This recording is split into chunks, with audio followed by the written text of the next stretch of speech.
लेकिन अब्बू तानी तो आपसे मिलने गया था। मुझसे? लेकिन मैं तो घर से आ रहा हूं, वो तो नहीं आया वहां।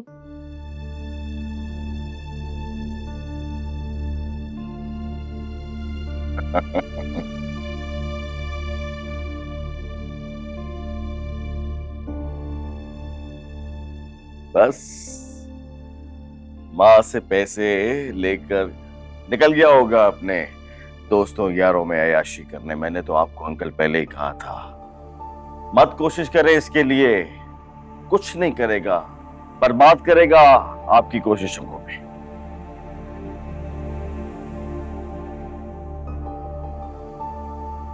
कहीं जा रहे हो? नाना अबू के पास।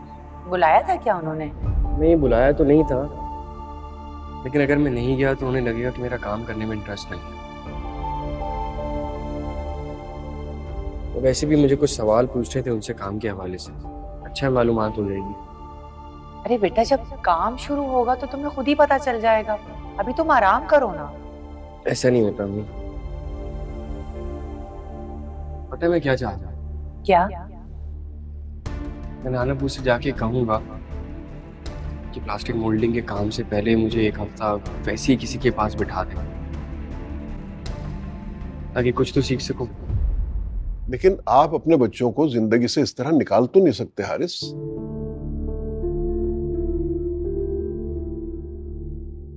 अंकल, मैं आपकी कोशिश की कदर करता हूं, लेकिन आप भी मेरी तरह नाकाम होंगे। मैंने भी बहुत कोशिश की, नाउम्मीद हो गया, आप भी नाउम्मीद ही होंगे।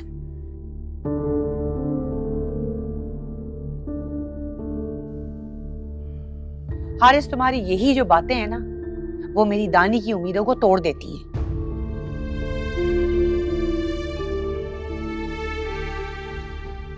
देख रहे हो ना कि अब्बू कोशिश कर रहे हैं, तो प्लीज उन्हें करने दो। मेरी जमा पूंजी तो तुम बर्बाद कर चुकी हो अपने बेटे की खातिर।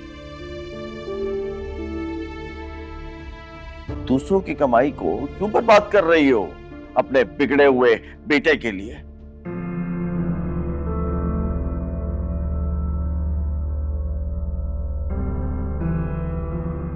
तुम हर वक्त अच्छा बस, प्लीज।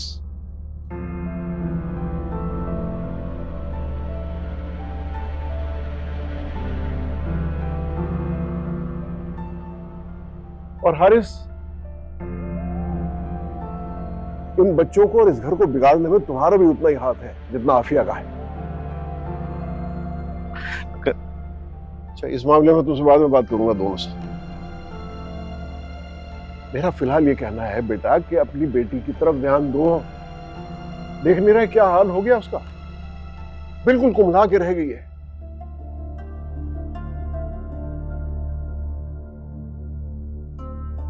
अरे भाई, उसे तुम दोनों की मोहब्बत की जरूरत है, हमारी मोहब्बत की जरूरत है। उसका ख्याल करो, ध्यान करो।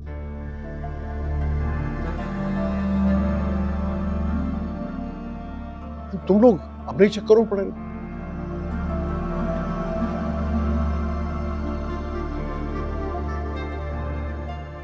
अरे भाई, को बाहर से आके इन बच्चों की परवरिश नहीं करेगा, इनको सुधारेगा नहीं, तुम्हें ही सुधारना है। और उसके लिए तुम्हें अपने आप को चेंज करना पड़ेगा। ये आपस की चपकलिश, इसको दूर करना पड़ेगा। 24 घंटे लड़ना झगड़ना एक दूसरे के साथ, उनके सामने एक दूसरे से मोहब्बत से प्यार से पेश आया करो। बुरा असर पड़ता है बच्चों की जात के ऊपर।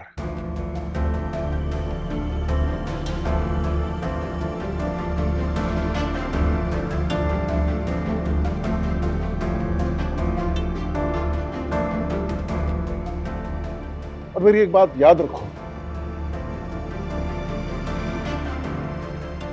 अभी तुम्हारे पास वक्त है, अभी तुम ये सारे काम कर सकते हो, सुधार सकते हो अपने बच्चों को।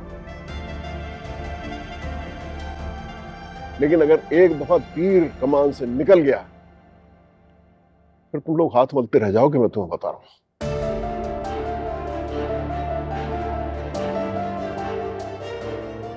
कर लो प्लीज।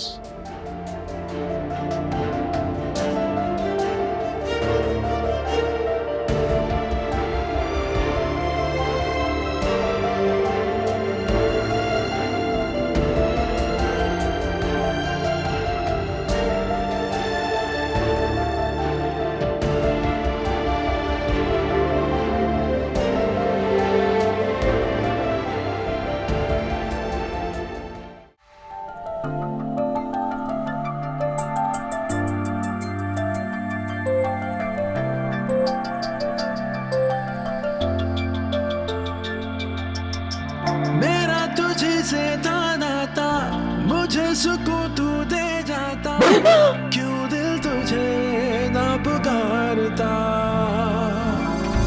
जुदा जुदा जीना कैसा, वो जानता है दूरी क्या, तन्हाई जो है बलून। गुजरता। Thank you. वेलकम।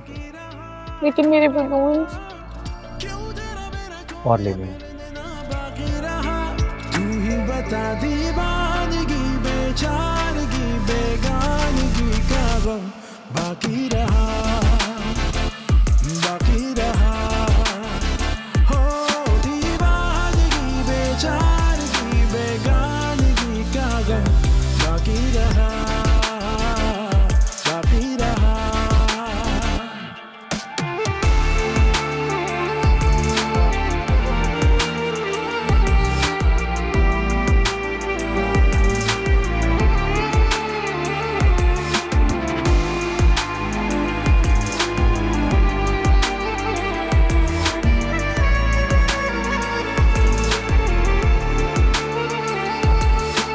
याद भी न जाने क्यों जीने का देती नहीं है हौसला, है बरसों से टूटा हुआ सिलसिला। मैं तुझे जमाने की बाहों में देखूं ना हो ऐसा कभी, अगर ऐसा हो तो क्या जीना मेरा, मिले भी तो क्या ये दिल तो जलता रहा। मुझे सब शोले धुआं सा बाकी रहा, तू ही बता दीवानगी, बेचारगी, बेगानगी का गम बाकी रहा, बाकी रहा।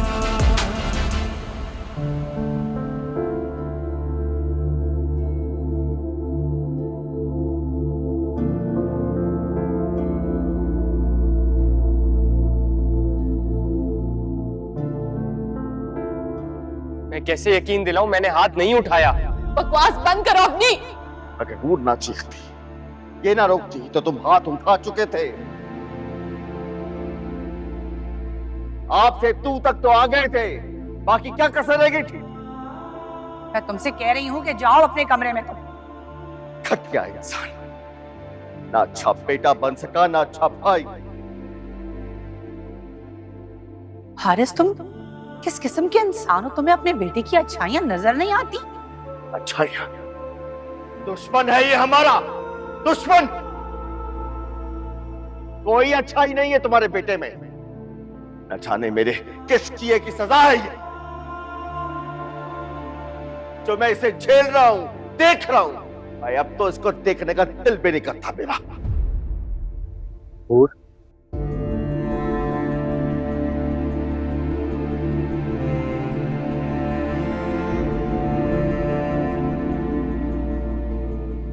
चले जाओ यहाँ से दादी।